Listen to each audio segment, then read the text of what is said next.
এত কাছে ছিল যে গো, যে আমার এতটা আপন, সে আমার জানলো না, দেখলো না আমার এমন।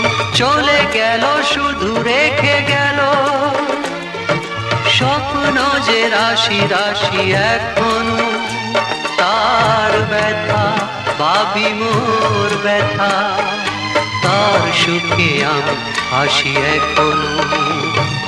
সে কেন আমায় বুঝলো না, আমি তাকে ভালোবাসি এখনো।